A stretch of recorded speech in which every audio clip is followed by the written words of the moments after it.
On 26 May 1999, at the Camp Nou, Manchester United were 1-0 down in stoppage time. Bayern already had ribbons on the trophy, and then Teddy Sheringham and Ole Gunnar Solskjaer scored in 2 minutes. Sir Alex Ferguson walked into the cameras and gave the line that still sounds like he couldn't believe his own career. Football bloody hell. That night gets sold as mentality, but it also became a warning about what happens after the confetti. The moment a club reaches the top, people stop asking, "Can we win?"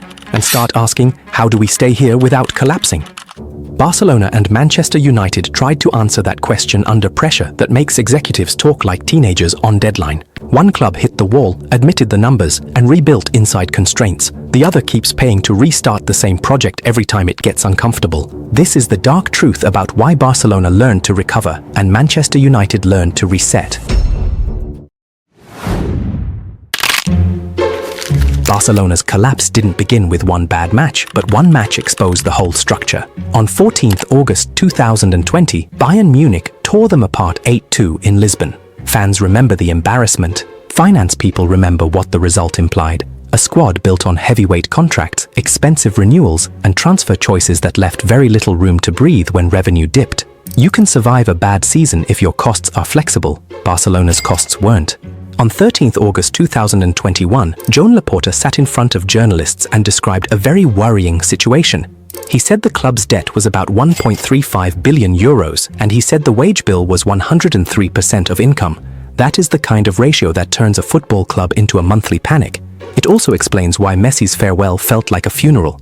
It wasn't just sentiment, it was registration law, cash flow, and the fact that La Liga's rules don't care how famous your forward is. Laporta did something United rarely do.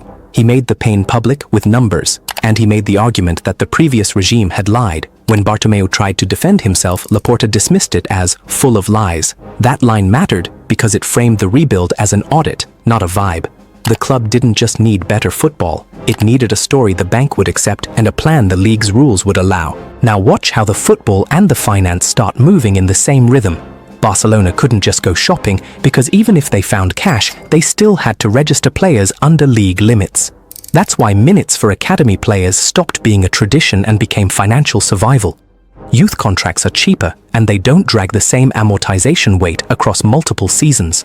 When Gavi played like he was trying to bite the grass, when Pedri kept showing up between lines, when teenagers were asked to carry a midfield that used to belong to legends, you were watching the rebuild in real time and the cost-cutting in real time, at the same time. But survival needed cash now, not in 5 years, and this is where the levers arrive and the story gets morally complicated.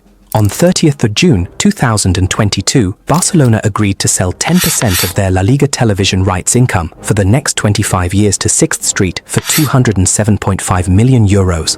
Less than a month later, on 22nd July 2022, they sold a further 15%, taking the total to 25% of that income stream. Fans split into two tribes. One side saw it as mortgaging the future, the other saw it as buying time. Both were right.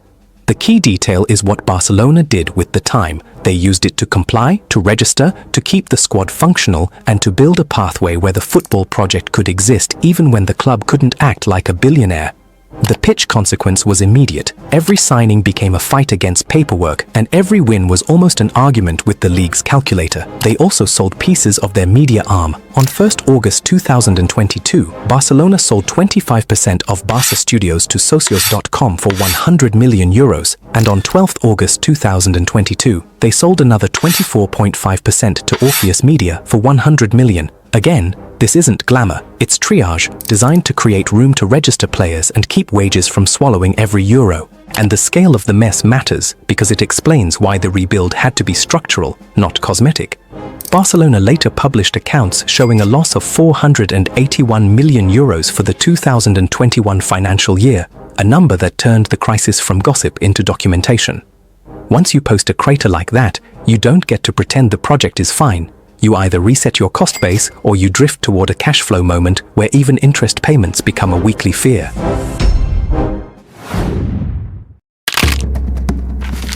Now flip to Manchester United and notice how similar the surface drama is, but how different the reflex becomes.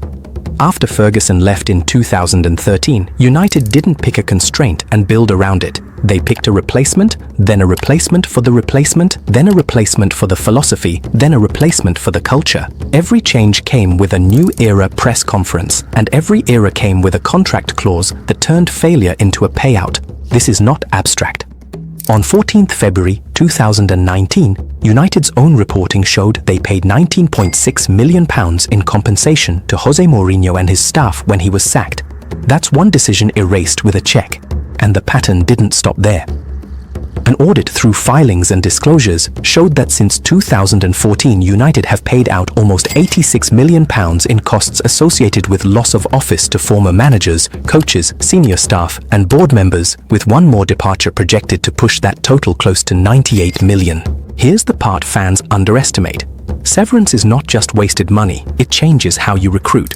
Every time you sack a manager, you usually lose his staff, his analysts, and the internal logic that shaped recent signings. Then you hire the next manager with a different logic, and suddenly you have players bought for one system trying to survive in another. The bill is paid twice, once to buy and once to admit you bought for the wrong plan. This is where the money shows up on the pitch. Transfer fees are amortized over contract length, so big deals stay on the books for years, whether the next coach wants the player or not. Change the coach too fast and you pile up dead money, contracts and amortization for mismatched pieces. United have had moments that felt like foundations. The Paris comeback under Solskjaer. The cup wins that briefly made it feel like the club had found a spine again. But the structure underneath never changed, so each moment became a pause in the churn cycle, not the end of it. After a 4-0 defeat at Liverpool on 19th April 2022, interim manager Ralf Rangnick said the club needed open-heart surgery. He wasn't talking about a winger or a new press trigger. He was talking about recruitment, decision-making, and the way the club is built above the manager. United heard it, winced, and carried on because surgery doesn't fit a marketing brief. It is easier to sell a new coach than it is to admit the machine above him needs rebuilding. Barcelona, for all their chaos, treated structure like life support. They took the reputational hit of losing Messi. They accepted that the league rules would embarrass them in public if they couldn't register players. They use levers to buy time, and they use that time to drive down cost, lean into youth, and keep a coherent playing identity alive long enough for the finances to stabilize. And this is the core contrast. Barcelona rebuilt around constraint, then weaponized the constraint into a sporting identity. United rebuilt around hope, and hope is the most expensive asset in football because it never gets amortized. Every new manager arrives with promises that require spending to prove. Every spending cycle leaves contracts behind. Every exit requires another payout. And every payout shrinks the room to do the boring work Rangnick was pointing at. That's why Champions League qualification gets used like a financial weapon in boardrooms. Analysts point out that a deep run can mean tens of millions in extra income, and in some seasons it can climb far higher depending on market pool, coefficients, and progress. United keep gambling on that jackpot by changing the messenger instead of fixing the machine that decides recruitment, contracts, and accountability. Barcelona's levers, stadium repayments, and elections all come due, which forces continuity because the next administration inherits the same clock. United's decisions come due as exit clauses, and exit clauses make it easy to avoid learning. So the next time you watch Barcelona grind out a win while the squad still looks unfinished, remember that unfinished is sometimes what discipline looks like when you don't have unlimited cash. And the next time you watch United announce another reboot, remember that somewhere in the accounts there's a line already forming for severance, and that line has become part of the club's identity. Because the real difference between Barcelona rebuilding and United ditching is not intelligence or passion. It's the willingness to accept pain once, name it, and build through it instead of paying to postpone it. And if you loved this story about how United never learn, you will absolutely be fascinated with this next story about how United has become the hallmark of failure in world football. Click it and I will see you over there. Cheers!